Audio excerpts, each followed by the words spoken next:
E esta é a nossa reflexão. Aquilo que a Bíblia não diz. Tem muita coisa que pregadores estão pregando nos púlpitos que a Bíblia não diz com os detalhes que eles dizem. Entende? A gente ouve muita tradição e a gente ouve também pessoas que, por estar há muito tempo na igreja, não lê a Bíblia, não examina a Bíblia, não reflete sobre o texto, o contexto do texto, acaba também passando para frente aquilo que não é. Por exemplo, a Bíblia não diz que 5 virgens dormiram e 5 ficaram acordadas. E muitos pregadores, quando se referem à parábola das 10 virgens, chamam as virgens nércias de virgens dorminhocas. Falando sobre as virgens sábias, dizem que elas foram aquelas que ficaram despertas, à espera do noivo. Mas o texto bíblico não diz isso. O texto sagrado mostra que foi bem diferente. Quando a gente lê aqui Mateus capítulo 25, versículo 5, diz: "E tardando o noivo, foram todas tomadas de sono e adormeceram." O que a gente diz e que a Bíblia não diz? A Bíblia não diz que os israelitas comeram apenas maná e codornizes no deserto. Pensa que, algumas vezes, algumas pessoas pensam que os filhos de Israel comeram somente maná durante 40 anos que ficaram no deserto. E quando a gente vai estudar, a gente vê que não é assim. Êxodo capítulo 16, 35 diz o seguinte: "E comeram os filhos de Israel maná 40 anos até que entraram em terra habitada. Comeram maná até que chegaram aos termos da terra de Canaã." Porém, não significa, não implica necessariamente que os israelitas foram alimentados exclusivamente de maná. Eles tinham rebanhos numerosos que lhes davam leite, queijo e, é claro, um suprimento limitado de carne. De tempos em tempos, eles tinham que matar animais para comerem, uma vez que 40 anos de vida é muita coisa para diversos animais de rebanho. Tinha que haver renovação. Eles começaram a receber o maná pouco depois de saírem do Egito. Mas mesmo assim, no primeiro mês do segundo ano, depois da saída do Egito, eles celebraram a Páscoa, comendo cordeiro, pães asmos e ervas amargas. Então, o que a Bíblia diz, ou o que nós falamos, declaramos, e o que a Bíblia não diz. Então é preciso nós despertarmos quanto a isso. Durante 40 anos, Deus supriu os israelitas com maná, que era seu pão, seu alimento básico, mas não existem razões para pensarmos que esta foi a única limitação que tiveram durante todo aquele tempo. Então, crer é também pensar, vamos examinar. Tem algumas coisas que até eu, como pregador, eu falo rápido, e não fica ali porque de repente, até você questionar na frente, fazendo exegese ali, o povo se perde. Por exemplo, eu preguei uma mensagem esses dias sobre aquela cura que Pedro fez e que o texto diz que aquele coxo foi levado por algumas pessoas e Pedro curou. Mas não significa que aquele coxo estava à porta do templo. Existia algumas portas, e existia a porta Formosa, onde tinham muitos turistas, onde ficavam ali os mendigos. Mas até eu explicar isso na frente do púlpito, o pessoal dispersa, que também não vai fazer muita diferença no que o texto expõe ali. Que o mais importante foi ali a cura, o milagre, a confirmação do apostolado, do ministério de Pedro. Mas é bom que nós atenhamos, despertemos para estas realidades, né? A Bíblia não diz que a baleia vomitou Jonas na praia de Nínive. Muitos afirmam que o peixe que engoliu Jonas vomitou na praia de Nínive. Dizem também que o povo de Nínive contemplou aquele momento e, como eles adoravam o Deus peixe, imediatamente aceitaram a mensagem de Jonas. Então, quando nós lemos a narrativa aqui bíblica, a gente descobre que tais afirmações não têm qualquer fundamento, por causa dos fatos simples que passaremos a expor. Jonas estava no ventre de um peixe no mar Mediterrâneo, chamado pelos os povos antigos, do grande mar, de grande mar. Nínive encontrava-se muitos quilômetros para o interior da Síria, às margens do rio Tigre, o qual a gente pode observar no mapa.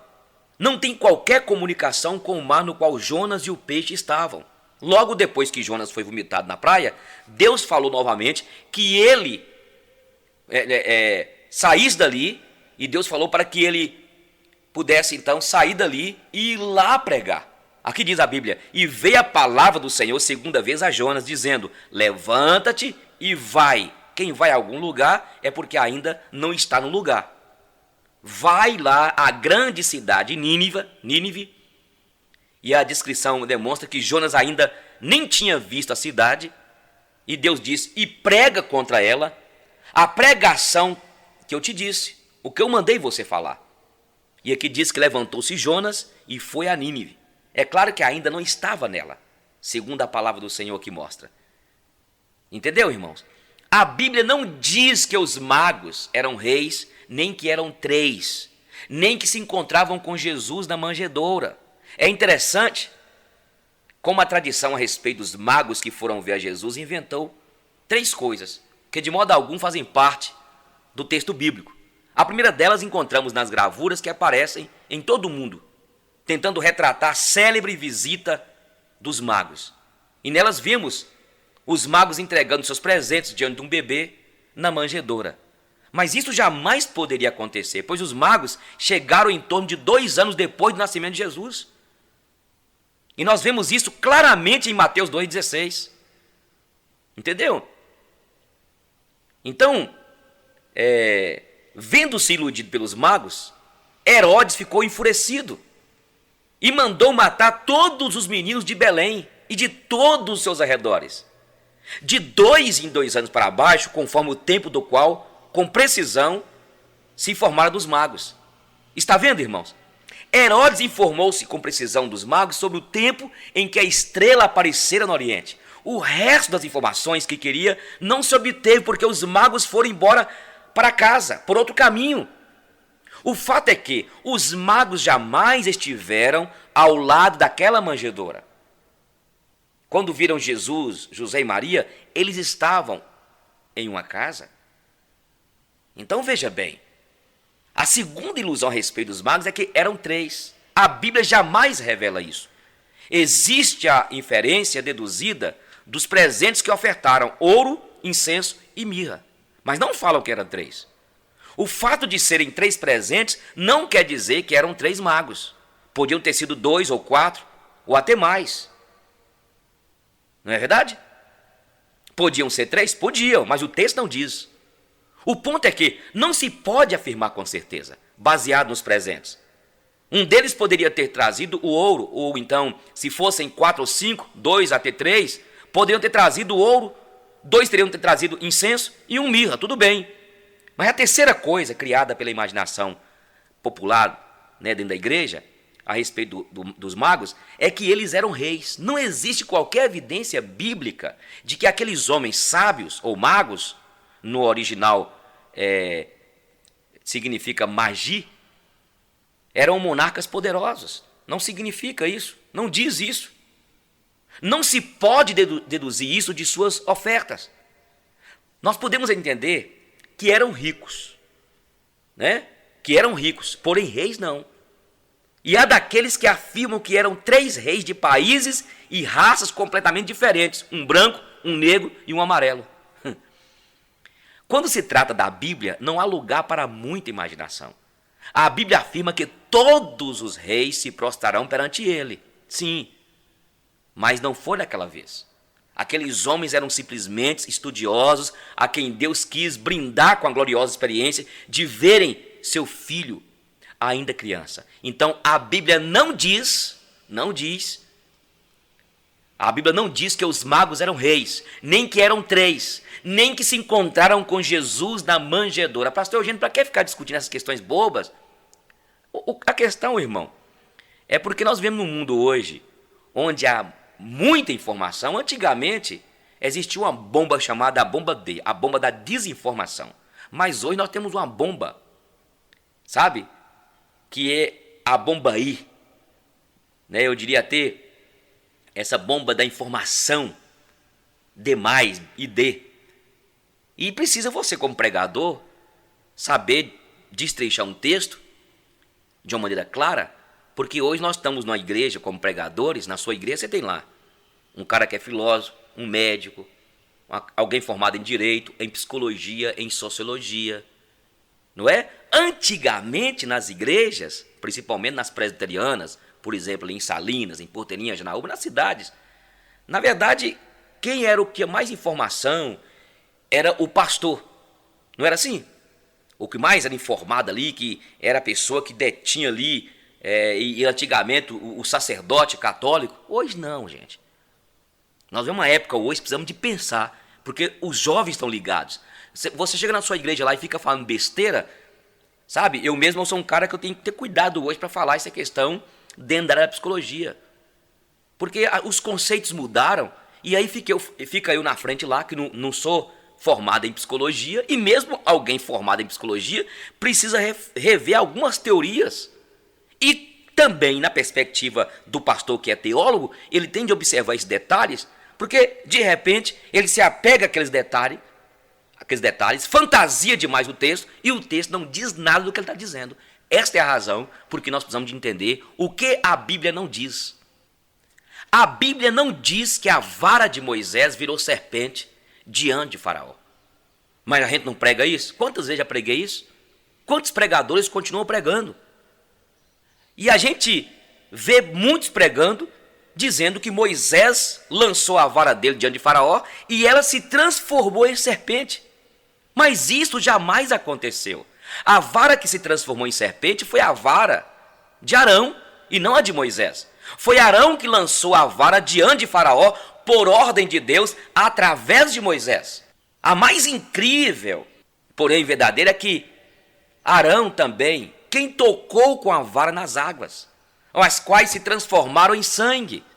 O texto bíblico que diz: e o Senhor falou a Moisés e a Arão dizendo: quando o Faraó vos falar dizendo, fazei por vós algum milagre, dirás a Arão, toma a tua vara e lança diante de Faraó, e se tornará em serpente.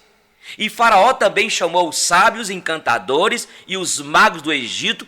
Eles fizeram também a mesma coisa com seus encantamentos, porque cada um lançou sua vara e tornaram-se em serpentes. Mas a vara de Arão tragou as varas deles. Então não foi a vara de Moisés.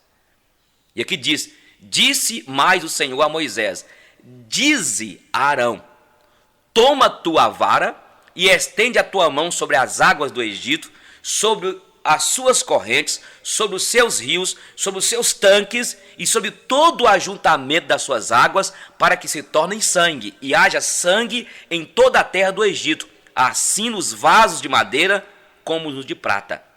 E Moisés e Arão fizeram assim como o Senhor tinha mandado, e levantou a vara e feriu as águas que estavam no rio, diante dos olhos de Faraó e diante dos olhos de seus servos, e todas as águas do rio se tornaram em sangue. Está aqui em Êxodo capítulo 8, 12, 19 e 20.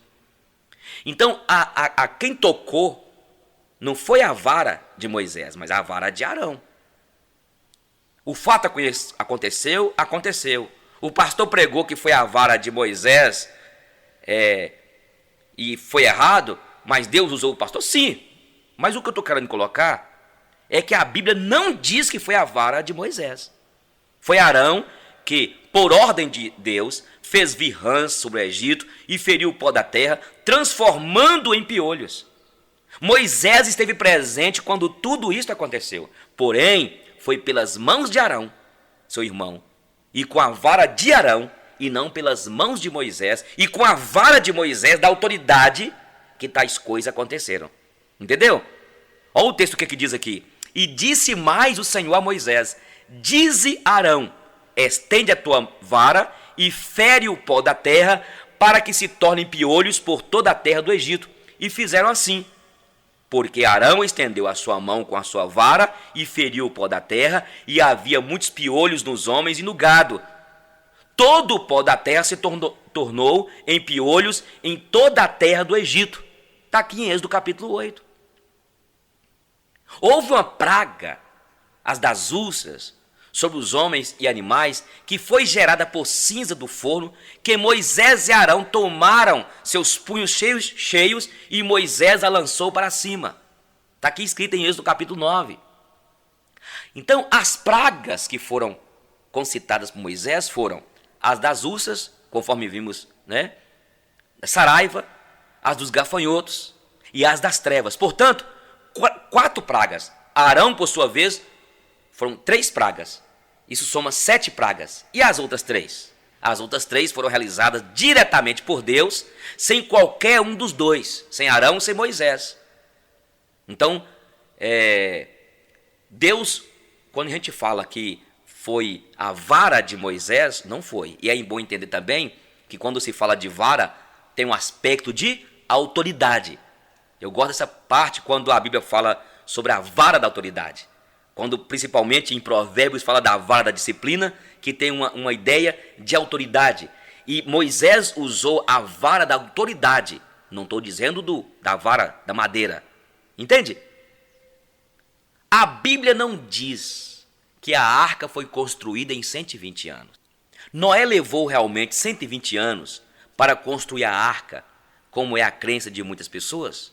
A menção dos 120 anos que encontramos aqui em Gênesis capítulo 3, nada fala a respeito do tempo exigido para construir a arca. Aqui diz, então disse o Senhor, não contenderá o meu espírito para sempre com o homem, porque ele também é carne, porém os seus dias serão 120 anos. Deus simplesmente pronunciou o julgamento a respeito da humanidade, dando-lhe um prazo de 120 anos, porém nada disso a respeito de como viria este julgamento. Não falou de um dilúvio, nem da arca nesta ocasião. Então, a esta altura dos acontecimentos, Noé estava com 480 anos de idade. O dilúvio veio quando ele estava com 600 anos, ou seja, 120 anos mais tarde. Os filhos de Noé, Sem, Cão e Jafé, ainda não haviam nascido. Eles só foram gerados quando Noé ultrapassou a casa dos 500 anos. Olha o que diz aqui em Gênesis 5. E foram todos os dias de Lameque 777 anos e morreu. E era Noé da idade de 500 anos e gerou a quem? Noé gerou a Sem, Cão e Jafé. Então, bem depois que eles nasceram, é que Deus deu ordem para a arca ser construída. Os 3 filhos de Noé não somente já eram homens feitos, quando Deus falou da arca, como já estavam casados. Isso se infere claramente do texto aqui. Olha o que diz. Faze para ti uma arca de madeira de gofe. Farás compartimentos na arca e a colocarás nela betumes, por dentro e por fora, e desta maneira a farás. De 300 côvados o comprimento da arca, e de 50 côvados a sua largura, e de 30 côvados a sua altura. Farás na arca uma janela, e de 1 côvado a acabarás em cima, e a porta da arca porás ao seu lado, falharás andares baixos, segundos e terceiros. Então veja, porque eis que eu trago um dilúvio de água sobre a terra. Aqui é que o dilúvio foi anunciado, para desfazer toda a carne em que há espírito de vida debaixo dos céus. Tudo que há na terra expiará. Mas contigo, Noé, estabelecerei o meu pacto, e entrarás na arca, tu e teus filhos, e a tua mulher, e as mulheres dos teus filhos contigo. Então nós concluímos que Noé não levou 120 anos construindo a arca. Sim, ter pregado durante 120 anos, sim. Mas quanto a construir a arca, isto pode ter tomado um espaço de tempo considerado curto. Pouco tempo. Então, o que a Bíblia não diz e aquilo que nós falamos por acostumar, por uma tradição oral, por não examinarmos o que o texto da Bíblia está falando. Nosso tema hoje, o que a Bíblia não diz. A Bíblia não diz que houve vento ou fogo no dia de Pentecostes. O capítulo 2 de Atos dos Apóstolos, aqui mostra, e quando nós vamos analisar, as pessoas dizem que os quase 120 discípulos estavam reunidos em um cenáculo. E a gente vê aqui que em Atos capítulo 1, 12, 24, Lucas afirma que os apóstolos voltaram do monte chamado das Oliveiras para Jerusalém e entrando subiram ao cenáculo, onde reuniram-se os 11 apóstolos com as mulheres e a mãe de Jesus, os irmãos de Jesus. Esta reunião, na qual oravam em torno de 20 pessoas, foi feita realmente em um cenáculo de Jerusalém. Agora veja, a narração continua dizendo que naqueles dias Pedro levantou-se no meio da multidão de pessoas que era composta de quase 120. Agora, não significa que eles estavam reunidos no mesmo cenáculo. Não significa. O cenáculo era a peça da casa, onde se comia, onde era o lugar da ceia. Esta multidão estava por acaso ali? Não. Certamente em outro lugar. Outra coisa, quando os discípulos começaram a falar em línguas e uma grande multidão das várias nações que estavam em Jerusalém ficou atônita com o fenômeno, 3.000 pessoas, eles estavam naquela sala de jantar na casa? Não. Aqui em Atos 2:1 diz que estavam todos reunidos no mesmo lugar, significa apenas que estavam juntos. Não quer dizer que estavam no mesmo lugar onde estivera antes aquele grupo de 20 pessoas. Então, sem qualquer dúvida, tinham que estar em algum lugar maior para comportar grande multidão de quase 3.000 pessoas que se converteram, mas um grande número dos que não se converteram. Eles estavam numa casa, a qual devia ser um lugar mais espaçoso, sem dúvida, e dali, após a descida do Espírito Santo, deve ter saído para a rua, falando em línguas, que naquela ocasião não foram línguas estranhas, assim, todos, apesar de galileus, estavam falando os diversos idiomas ali representados, as grandezas de Deus. Apesar do Espírito Santo ser comparado por inferência com o vento, no dia de Pentecostes, não houve vento. O texto aqui diz que de repente veio do céu um som como de um vento veemente e impetuoso e encheu toda a casa em que estavam assentados. Dá para você entender? O que encheu a casa foi o som, não algum vento. Aquilo foi apenas uma comparação. Comparação semelhante encontramos em Apocalipse 14:2. E em várias outras passagens, quando diz, e ouvi uma voz do céu como a voz de muitas águas. A Bíblia diz que Deus é chamado de fogo consumidor.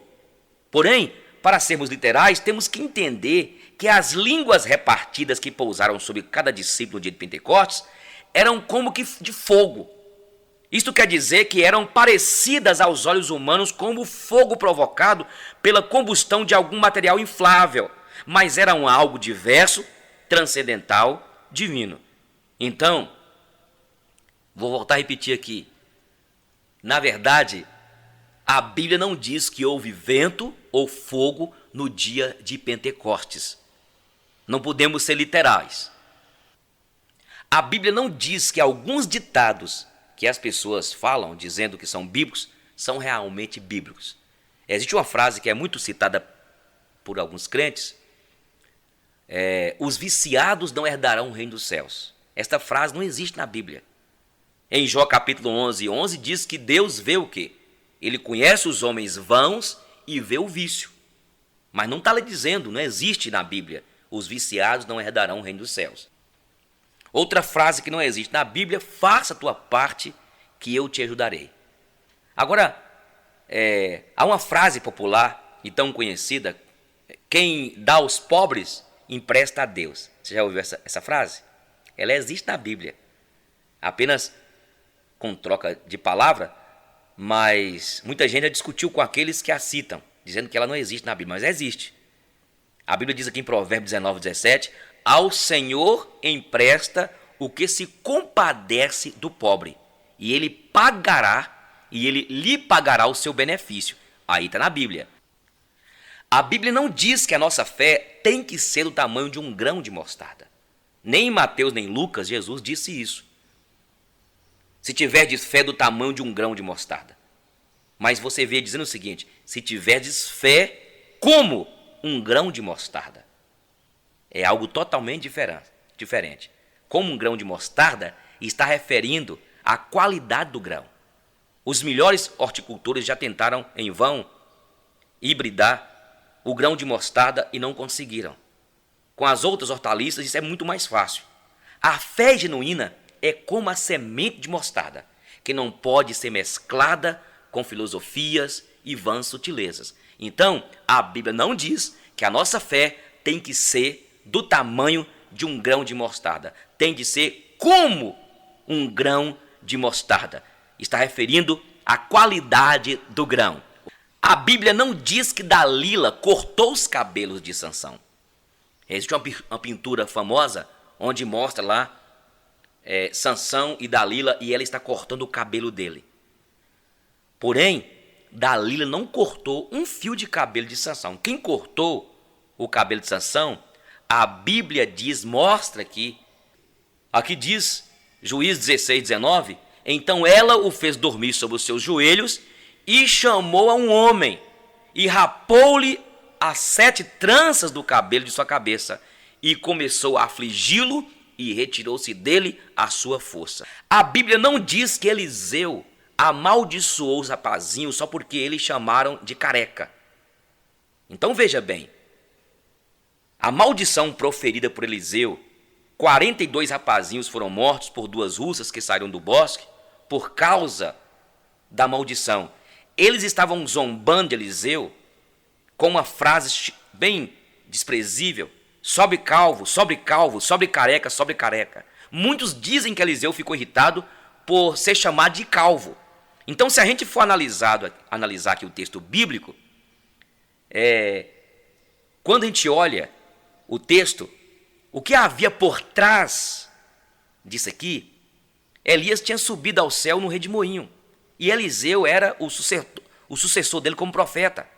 A voz de autoridade sobre a terra naquele momento era de quem então? Ficava sendo agora de Eliseu. Enquanto Deus teve um plano especial e glorioso com Elias de arrebatá-lo, sem experimentar a morte física, e aí Eliseu ficou no lugar de Elias. Então, na zombaria dos rapazinhos, sobe calvo, sobe calvo, sobe calvo, estava implícita aí a sugestão de que Eliseu também deveria subir ao céu. Em outras palavras, aqueles rapazes estavam dizendo: vamos ver, Eliseu, prova que tens o mesmo poder, prova que tu és mesmo consagrado, ungido de Deus, e a autoridade de Elias se você tem, sobe também do modo como ele subiu, vamos, sobe calvo. Entendeu? E isto, se continuasse, tiraria diante do povo a autoridade profética de Eliseu, pois muitos interpretariam da mesma maneira a unção de Eliseu. Sua maldição teve uma razão de ser muito mais profunda do que apenas vingar-se daqueles rapazinhos irresponsáveis porque estava praticando bullying, porque ele era careca. Então o que estava por trás era exatamente a dúvida e precisava de ser referendada, selada ali a autoridade de Eliseu como profeta. E aqueles rapazinhos estavam zombando dele, querendo que ele subisse como Elias. Então, a Bíblia não diz que aqueles rapazes zombavam de Eliseu só porque que Eliseu amaldiçoou eles, só porque eles chamaram de careca. Era porque existia todo um contexto por trás disso. A Bíblia não diz que Jesus surrou aqueles vendilhões do templo. O texto aqui diz, olha, e achou no templo os que vendiam bois e ovelhas, e pombos, e os cambiadores assentados. E, tendo feito um azorrague de cordéis, lançou todos fora do templo, também os bois e ovelhas, e espalhou o dinheiro dos cambiadores e derribou as mesas. Entendeu? Apesar do detalhe do azorrague de cordéis, e do autor do 4º evangelho ter testemunhado que Jesus lançou todos fora do templo, não existe qualquer motivo para pregarmos, para dizermos de uma maneira inflamada que Jesus aplicou uma tremenda surra, um couro naqueles cambistas do templo. O texto não diz isso. O próprio caráter de Jesus contradiz o que nós temos falado, o que muitos têm falado. Então o que aconteceu? O que parece mais evidente é que ele, brandindo o chicote, usou para escorraçar os animais ali, mas não chegou a aplicar chicotadas em qualquer dos homens ali presentes. Jesus não chicoteou, não pegou a zorrague e bateu naqueles homens no templo. A Bíblia não diz e nós falamos o que ela diz. A Bíblia não diz que Moisés pecou porque feriu a rocha ou porque a feriu 2 vezes. Qual teria sido o verdadeiro pecado de Moisés, o qual impediu de entrar na terra prometida? O que levou Deus a proibir seu profeta, o libertador, de gozar daquela conquista tão maravilhosa? Deve ter sido um ato bem maior do que o que normalmente se comenta a respeito. Então veja bem, o que mais se afirma é que Moisés teria ferido a rocha para dela tirar água, quando Deus apenas havia dito para ele falar a rocha. Há quem diga que o verdadeiro pecado de Moisés foi o de ferir a rocha 2 vezes, quando deveria ter ferido apenas uma. Então veja o que diz aqui em Números 20:11. Em Meribá, Deus diz para ele tomar a vara e ferir a rocha. Em Refidim, Deus manda novamente que ele tome a vara e fale a rocha. Moisés então levantou a sua mão e feriu a rocha 2 vezes. Deus chega a Moisés e Arão e afirma algo tremendamente duro. Fica até difícil de ser entendido o porquê. Veja o que ele diz aqui em Números 20:12. Porquanto não me crestes em mim, para me santificar diante dos filhos de Israel, por isso não metereis esta congregação na terra que lhes tenho dado. No livro de Deuteronômio 32:51, nós encontramos uma repetição do que Deus falara, desta vez com mais detalhes. Aqui diz: porquanto prevaricastes contra mim no meio dos filhos de Israel, nas águas da contenção em Cádiz, no deserto de Zim, pois me não santificastes no meio dos teus filhos, dos filhos de Israel. A primeira coisa que entendemos é que o problema maior foi de não santificar a Deus, o que significa deixar de dar-lhe glória por algum motivo. Outra coisa também entendemos é que na segunda vez, Deus mandou Moisés tomar a vara. Se não fosse para ferir a rocha pela segunda vez, para que tomar a vara? Se fosse apenas para falar, não haveria qualquer necessidade de Deus, de Deus mesmo mandar Moisés tomar a vara. Quanto a ter ferido 1 ou 2 vezes, não vem tanto ao caso, porque Deus não se referiu a tal, gente. O problema, como já dissemos, foi mais profundo, algo mais sério. A Bíblia mostra, sem sombra de dúvidas, o que sucedeu. Antes de vermos diretamente o texto, vamos ver outra ênfase que se encontra aqui no Salmo 106, 32 e 33, falando a respeito do mesmo assunto. Aqui diz: indignaram-no também junto às águas da contenda, de sorte que sucedeu mal a Moisés por causa deles, porque irritaram o seu espírito de modo que falou imprudentemente com seus lábios. Vê como o caso foi relacionado com falar imprudentemente? Tem a ver com algo que Moisés falou que desagradou profundamente a Deus. Olha o que diz aqui em Números 20:10. E Moisés e Arão reuniram a congregação diante da rocha e disse-lhes: ouvi agora, rebeldes, porventura tiraremos a água desta rocha para vós? Então vemos aqui uma expressão egoísta: tiraremos. Uma dúvida e uma ausência total da glória devida a Deus. O que deveria ser expressão tal como: ouvi agora, rebeldes, com certeza Deus tirará a água desta rocha para vós. Então veja, esta imprudência no falar, deixando de dar glória a Deus, para lançar aquele feito sobre si mesmo e Arão, fez com que Moisés perdesse a bênção de penetrar com o povo na terra prometida. A Bíblia não diz que Moisés não entrou na terra prometida porque ele pecou, porque feriu a rocha 2 vezes. A Bíblia não diz isso. Então, no entendimento dos nossos mestres, é que na verdade Moisés, ele não glorificou a Deus, não deu glória a Deus especificamente nesse texto que eu acabei de lhes dizer. A Bíblia não diz que Jesus virá como um ladrão para os crentes. O texto aqui está dizendo, olha, Tessalonicenses 1 e 2, Mas, irmãos, acerca dos tempos das estações, não necessitais de que vos escreva, porque vós mesmos sabeis muito bem que o dia do Senhor virá como ladrão de noite. Então, nós não estamos em trevas para aquele dia sejamos apanhados com surpresa.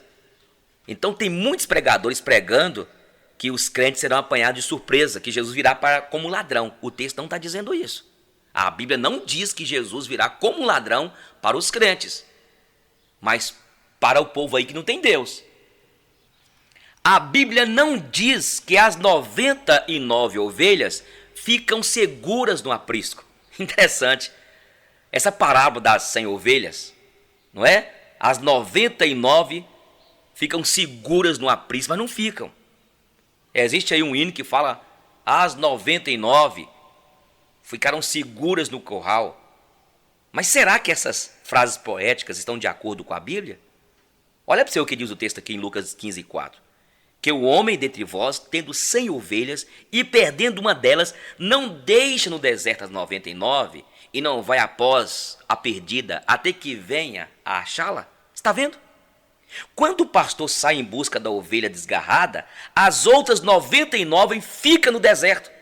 Isso demonstra o grau de cuidado do pastor em relação a que se desgarra. Então, aqui no Evangelho, explica muito bem isso. Que vos parece? Se o homem tiver 100 ovelhas e uma delas se extraviar, não deixará ele nos montes as 99 indo procurar a que extraviou? Então é interessante que a gente pode até tirar o texto aqui mostrando ele arriscou as 99 para salvar uma. E não as deixou no aprisco, no curral. Deixou soltas as 99. E foi atrás de uma que se perdeu. Outra coisa, a Bíblia não diz que Saulo caiu de um cavalo. Apesar de tantos quadros pintados por diversos pintores, não é? Mostrando Saulo montado em um cavalo ou em um mulo, não existe qualquer evidência que Saulo estava montado num cavalo, num animal de sela. Naquele tempo, um judeu possuir um cavalo ou mula, ou até mesmo um jumento, era algo raro e dependia das muitas posses de alguém. Isso porque os romanos confiscaram todo animal que podia ser montado para servir de montaria às suas legiões ou para carregar alguns mantimentos para as batalhas. Mas, na verdade, o texto não diz. A Bíblia não diz que o filho pródigo comeu da comida dos porcos. O texto diz que ele almejava. Aqui diz, capítulo de Lucas 15, desejava encher o seu estômago com as bolotas que os porcos comiam. Entre desejar comer e efetivamente deglutir aquela alimentação estranha, né, era algo bem diverso. Então, algumas traduções falam de alfarrobas, outras falam de bolotas, outros vagens, palha de milho. Mas o que eu quero colocar aqui é que ele não comia. O texto não diz que ele comia. A Bíblia não diz que Maria Madalena era uma prostituta. Maria Madalena, aquela mulher que acompanhava Jesus e o servia, que esteve junto da cruz e foi a primeira a vê-lo ressuscitado e que o anunciou aos outros irmãos, tem recebido durante séculos de cristianismo, né? Esse desagrado que jamais mereceu. Apesar de Jesus ter expulsado dela 7 demônios, não existe qualquer referência que afirme que a pobre mulher, antes de conhecer Jesus, tenha sido uma prostituta. Talvez a confundam com a mulher pecadora que regou os pés de Jesus com lágrimas e enxugou-os com seus próprios cabelos. A Bíblia não diz que o dinheiro é a raiz de todos os males. A Bíblia diz que o amor ao dinheiro é a raiz de todos os males. 1 Timóteo 6,10 diz, a Bíblia, o amor ao dinheiro é a raiz de todos os males. E muitos homens, nesse desejo desenfreado de ganhar dinheiro, de construir, de ter as coisas, com amor ao dinheiro, têm se perdido em todas as corrupções e males. Dinheiro é bom, irmãos. Dinheiro é bom. O problema é quando a gente transforma o dinheiro numa divindade e quando você se passa escravo do dinheiro. Mas a Bíblia não diz que o dinheiro é a raiz de todos os males, o amor ao dinheiro. A Bíblia não diz que Judas se enforcou. O texto aqui de Mateus 27:5 diz: e ele, atirando para o templo as moedas de prata, retirou-se e foi se enforcar. Atos capítulo 1:18, aqui diz: ora, este adquiriu um campo com o galardão da iniquidade, e precipitando-se, rebentou pelo meio, e todas as suas entranhas se derramaram. Esses dois textos, ambos referindo-se a Judas Iscariotes, têm sido muito discutidos no decorrer dos séculos. Muitos acham que existe uma contradição entre as duas narrativas, porém existem algumas teorias que descartam a possibilidade de contradição. Existe uma chamada teoria da corda partida. Há quem pense que Judas realmente enforcou-se, porém na hora em que se enforcou à beira de um precipício, a corda quebrou-se e ele caiu lá embaixo. O que pode realmente ter acontecido é que ele saiu para enforcar, porém, vendo um abismo diante de si, e estando desesperado, nem chegou a preocupar-se em preparar um laço de forca. Saltou no vazio e arrebentou-se. Mas a Bíblia não diz que Judas se enforcou. A Bíblia, a gente pode deduzir, há uma inferência que ele saiu para enforcar-se, mas a Bíblia não fala que ele enforcou. Bem, a Bíblia não diz que o cesto onde Moisés foi colocado saiu boiando pelo rio Nilo. E tem pregadores que criam toda aquela ficção, aquela imaginação, e as pessoas emocionam. São muitas essas pregações e estudos bíblicos que falam de um episódio do nascimento de Moisés e de ele ter encontrado pela filha de Faraó. E nessas narrativas, em sermões, estudo bíblico, livros, contam que Moisés foi colocado em um cesto bem forrado e calafetado, e ele foi colocado à deriva no rio. A filha de Faraó não desceu ao Nilo para tomar banho, uma vez que ele era infestado de crocodilos, e isto era um perigo muito grande. A Bíblia diz que ela desceu para lavar-se. Quando Moisés, com 3 meses, foi colocado no cesto, a Bíblia não diz que ele foi lançado nas águas.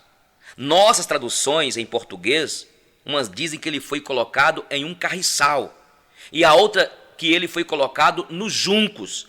Ambas dizem que ele foi colocado à beira do rio, e não dentro do rio. E você pode ver em Êxodo capítulo 2, de 1 a 5, essa confirmação está lá. A Bíblia não diz que o cesto onde Moisés foi colocado saiu boiando pelo rio Nilo. A Bíblia não diz que os anjos desejaram ou desejam pregar o evangelho. Eu já falei muito isso. Eu volto a dizer, a gente vai pegando o que os pastores vão falando, nossos mestres no passado, e para tirar isso da cabeça é um problema. Muitos ensinam que a pregação do evangelho foi entregue aos homens e que os anjos anelaram, desejaram muito receber essa missão. E olha, sem sombra de dúvida, os anjos, Deus jamais pensou em mandar anjos pregar o evangelho, e anjos jamais desejaram isso. Os anjos têm missões específicas, grandiosas e gloriosas por parte de Deus, mas nunca pensaram ou desejaram. O texto aqui de 1 Pedro 1,12 diz, de modo algum, aqui fala o seguinte: aos quais foi revelado que não para si mesmo, mas para nós, eles ministravam essas coisas que agora vos foram anunciadas, por aqueles que pelo Espírito Santo enviado do céu vos pregaram o evangelho. 2 pontos. Para as quais coisas os anjos desejam atentar. O que está dizendo aqui é que o texto diz que os anjos desejam entender o mistério do evangelho, mas nunca pregar o evangelho. Eles desejam entender, mas não pregar. Anelam. Então, a Bíblia não diz que os anjos desejaram pregar o evangelho. Os anjos têm a sua missão. A Bíblia não diz que Jesus veio cumprir a lei em nosso lugar. Ao dizer que não veio revogar a lei ou os profetas e sim cumpri-la, Jesus usou um termo que foi escrito em grego como plerosai, que significa completar, trazer ao pleno enchimento. Isto revela outro aspecto bem mais rico da obra de Cristo em relação à lei. Muitos simplisticamente afirmam que Jesus já cumpriu a lei por eles e pronto, já nenhuma obrigação possui em relação a ela. O termo aqui, plerosai, tem um significado ainda mais profundo, que é o de engravidar. A lei estava morta, estéril, sem vida em si mesmo, baseada apenas ao aspecto negativo do não farás, isto, aquilo. Jesus, o varão por excelência, trouxe a semente bendita do evangelho para fecundar a lei com o célebre: eu, porém, vos digo. Entendeu? Então, quando Jesus, ou melhor, cada aspecto da lei foi preenchido, ampliamente melhorado por Jesus. Por exemplo, os antigos apenas diziam, não adulterarás. Jesus mudou. Eu te digo, se alguém olhar para uma mulher com intenção impura, já adulterou com ela. Então é preciso entender, Jesus disse que era suficiente ficar irado contra alguém e proferir insultos contra ele para transgredir o mandamento. O Senhor ampliou inclusive a questão do quarto mandamento, que se refere ao sábado. Muitos achavam e ainda acham que para cumprir o mandamento é suficiente ficar sem atividades desde o pôr do sol da sexta-feira até o pôr do sol do sábado. Jesus completou e trouxe vida a este conceito quando apresentou o verdadeiro sábado cristão. Ele mostrou que o verdadeiro descanso estava nele mesmo. Quando ele afirmou, vinde a mim todos que estáis cansados e sobrecarregados, eu vos aliviarei. Tomai sobre vós o meu jugo e aprendei de mim, porque sou manso e humilde de coração, e acharei descanso, ou sábado para as vossas almas. A palavra descanso em hebraico é Shabbat, e em grego é anapausi, que também significa refrigério. Entende? Não é glorioso isso? A Bíblia não diz que somente Pedro foi pedido para ser provado pelo diabo. Quando Jesus avisou a Pedro a respeito do pedido de Satanás, quase todos que, toda vez, até eu erro, e citando só Pedro. Mas o texto aqui é diferente. Olha o que o texto diz. Disse também o Senhor, Simão, Simão, eis que Satanás vos pediu para vos cirandar como trigo, mas eu roguei por ti para que a tua fé não desfaleça. E tu, quando converteres, confirma a teus irmãos. Então quem olha rapidamente para o texto vê apenas Pedro sendo pedido por Satanás. Mas quem olha com atenção descobre que Jesus está falando de algo bem mais amplo. Ele fala, vos pediu. Então a ideia aqui não é somente Pedro, mas os discípulos também. Todos nós estamos aí, o inimigo está com o olho em nós, como diz Pedro lá, o diabo, vosso adversário, anda ao vosso derredor. Então, o pedido de Satanás não foi só a Pedro, mas para todos eles, todos os discípulos, para peneirar eles. A Bíblia não diz as coisas pela metade. Eu quero terminar aqui, porque nesses últimos tempos criaram-se muitas doutrinas ou ideias doutrinárias baseadas em textos bíblicos, isolados, totalmente isolados dos seus contextos, não é verdade? E isso não somente é perigoso, como é desonesto, porque cria na mente de muitos falsas ideias sobre Deus, sobre sua providência, sobre a revelação ou sobre a sua salvação. Você já ouviu pregador pregando na rádio, na televisão?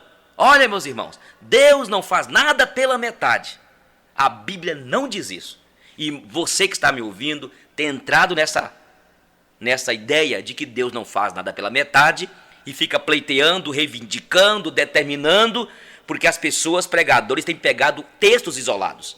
Romanos 8,37 fala assim, olha, somos mais do que vencedores por aquele que nos amou. Este versículo é quase sempre citado,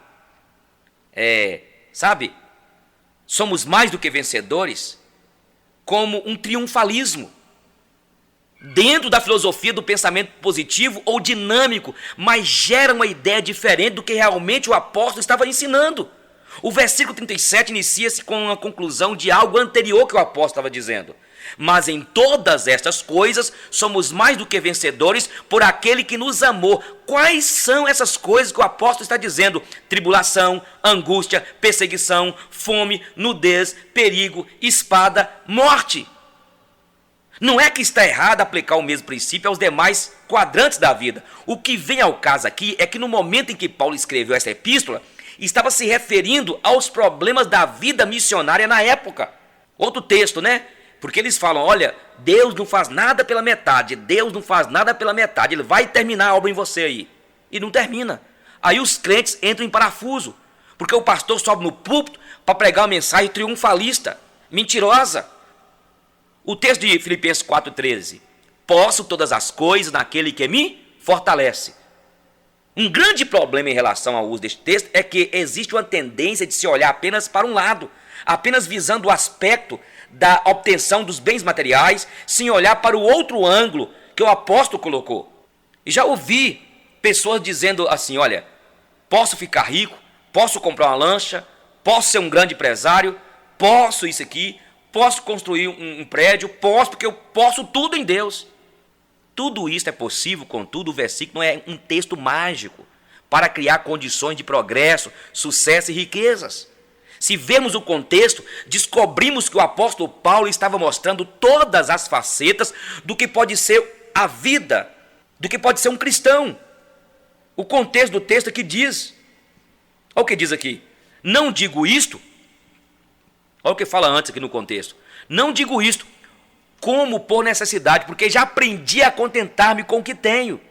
Sei estar abatido, sei também ter abundância. Em toda maneira e em todas as coisas fui instruído, tanto a ter abundância como a padecer necessidade. A águia é usada como símbolo dos que confiam em Deus. Este brilho é intenso e intensamente desde a sua origem. As águias podem levar 1 ano para voar sozinhas. Pessoas verdadeiras são como águias. Podem levar tempo para amadurecer. Podemos ver periquitos, pombos, andorinhas voando em bandos. As águias não. Elas estão sempre sozinhas. Elas ficam no alto, olhando o azul infinito. Não tenha medo de ficar só. Geralmente, o cristão anda na contramão da vida. Voe alto, embora os que voam alto não sejam compreendidos. São, em vez disso, temidos, criticados e muitas vezes condenados. O que fazem as águias quando as tormentas vêm? Elas se escondem, abrem as suas asas e a enfrentam corajosamente. Elas sabem que acima das nuvens escuras, da tempestade e dos choques elétricos, o sol brilha. Na Escritura Sagrada lemos que os que confiam em Deus renovam as suas forças. Sobem com asas como águias, correm e não se cansam, caminham e não se fatigam. Nesta luta terrível, as águias podem perder penas e ferir-se, mas não temem e seguem em frente. Depois, enquanto todo mundo fica às escuras, elas voam vitoriosas, em paz, bem no alto. Finalmente, as águias também morrem. Mas eu pergunto, alguma vez você achou os restos mortais de uma águia? Nunca. Sabe por quê? Porque quando sentem que chegou a hora de partir, elas não se lamentam, não ficam com medo e voam tão alto o quanto podem. As águias procuram com os olhos o pico mais elevado, retiram as últimas forças de seu corpo cansado e voam aos picos inatingíveis. Lá esperam resignadamente o momento final. Até para morrer, as águias são extraordinárias. Talvez foi por isso que o profeta Isaías comparou os que confiam em Deus com as águias. Quem sabe você não tenha hoje, diante de si, um dia cheio de desafios. Alguns deles podem parecer impossíveis, mas lembre-se de descansar na paz do nosso Deus. E depois partir para a luta como quem vai para uma festa, sabendo que além da tormenta, o sol estará lá, brilhando.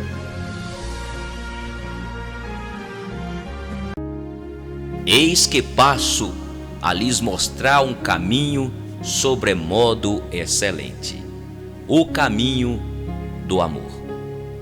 Ainda que eu fale a língua dos homens e dos anjos, se não tiver amor, seria como o metal que soa ou como o símbolo que retine. E ainda que tivesse o dom de profecia e conhecesse todos os mistérios e toda a ciência, e ainda que tivesse toda a fé, de maneira tal que transportasse os montes, se não tivesse amor, nada seria. E ainda que distribuísse todos os meus bens para o sustento dos pobres, e ainda que entregasse o meu próprio corpo para ser queimado, se não tivesse amor, nada disso me aproveitaria. O amor é sofredor, é benigno. O amor não é invejoso.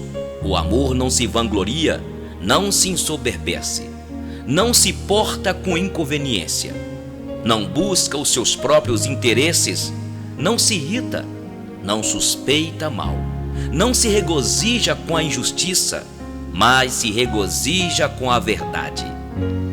Tudo crê, tudo sofre, tudo espera, tudo suporta. O amor jamais acaba, mas havendo profecias, serão aniquiladas. Havendo línguas, cessarão. Havendo ciência, desaparecerá. Porque em parte conhecemos e em parte profetizamos. Mas, quando vier o que é perfeito, então o que é em parte será aniquilado. Quando eu era menino, pensava como menino, mas logo que cheguei a ser homem, acabei com as coisas de menino. Porque agora vemos como por espelho, em enigma, mas então veremos face a face. Agora conheço em parte, mas então conhecerei plenamente, como também sou plenamente conhecido. Agora, pois, permanece a fé, a esperança, o amor. Estes três, mas o maior destes é o amor. O amor. O amor não prende, liberta. Ame porque isso faz bem a você, não por esperar algo em troca. Criar expectativas demais pode gerar decepções. Quem ama de verdade, sem apego, sem cobranças, conquista o carinho verdadeiro das pessoas. Chico Xavier.